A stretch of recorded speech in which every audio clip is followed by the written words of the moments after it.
Given you is not what I say. So you folks better wake up. That's all I got to say. Thank you. Thank you, Chuck. So, I provided written form back here. all right, thank you very much. So our next speaker is Roy Dahlberg, followed by Nezzie Wade. And when I call your name, if you wouldn't mind standing at the side of the room so we can help us move on a little more quickly. Welcome, Roy. Chairperson Bass and other supervisors. AHA, Can you get closer to the mic? I'm sorry. Please start. Is that better? Yes. AHA and a number of other people in the community are presenting you with petitions of over 1,000 signatures asking you to consider a housing crisis declaration. I would like to read that petition into the record briefly if I could. Whereas the legal remedy states, upon a finding by the governing body that a significant number of persons within the jurisdiction, that's the county, are without the ability to obtain shelter, and that situation has resulted in a threat to the health and safety of those persons, Chapter 633, Senate Bill number 2 of California law, sets forth requirements for the local planning and housing element provisions that add emergency shelters to these provisions as specified. Our local government has identified zones throughout the county where emergency shelters are allowed as a permitted use without a conditional use or other discretionary permit, and it authorizes the local government to satisfy all or part of this requirement by adopting and implementing a multi-jurisdictional agreement. The 2015 point-in-time count indicated there were over 1,300 homeless individuals living in Humboldt County. The 2017 point-in-time count is not reliable and has not been released. There are not enough available shelter beds or low-income housing stock in the county. Whereas the Department of Justice in California has recently ruled that people cannot be deprived of, the U.S. Department of Justice cannot be deprived of their right to sleep, and Eureka and Humboldt County are now headed toward violation of human rights and the constitutional rights by their current proposed eviction actions without a legal place for people to move. Whereas property destruction by the city of Eureka and the county of Humboldt also opens our governing bodies to possible lawsuits for violation of property rights.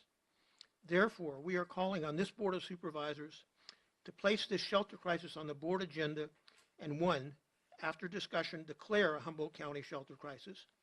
2, appoint a county-wide task force that includes representatives from all homeless stakeholder groups to develop services and land access to successfully relocate all homeless people temporarily into multiple legal sanctuary camps, converting into tiny house villages and other available areas until there is adequate housing for low-income people available for these persons. So we ask you to consider that petition and act upon it. Thank you. Thank you, Roy. Welcome, Nezzie, and following Nezzie will be Jim Glover and Ellen Taylor. Here are the petitions. All right, thank you very much. All right, thank you very much. And welcome. I'm Nezzie Wade and the president of the board for Affordable Homeless Housing Alternatives.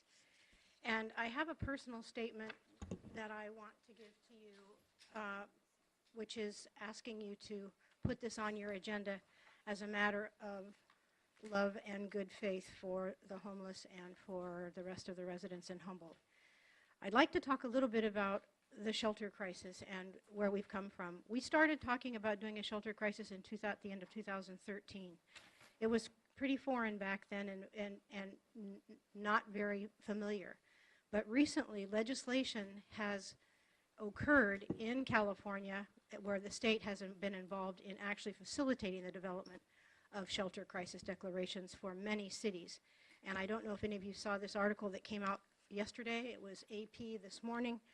It says, official counts taken earlier this year in California, Oregon, Washington show 168,000 homeless people in 3 states, according to an AP tally of every jurisdiction in those states that reports homeless numbers to the U.S. Department of Housing and Urban Development. And we know that there's a lot of people who are not identified in those numbers. But since 2015, at least 10 cities or municipalities, municipal regions, that is counties, in California, Oregon, and Washington, and Honolulu have declared states of emergency due to the rise of homelessness.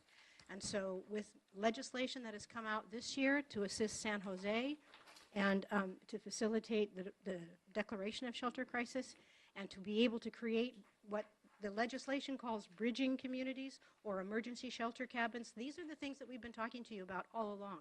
So those are things that have been now widely understood. It makes us, having been aware of this for a long time, not deviant any longer. We, like anything else, something that's deviant, if done enough, becomes the norm.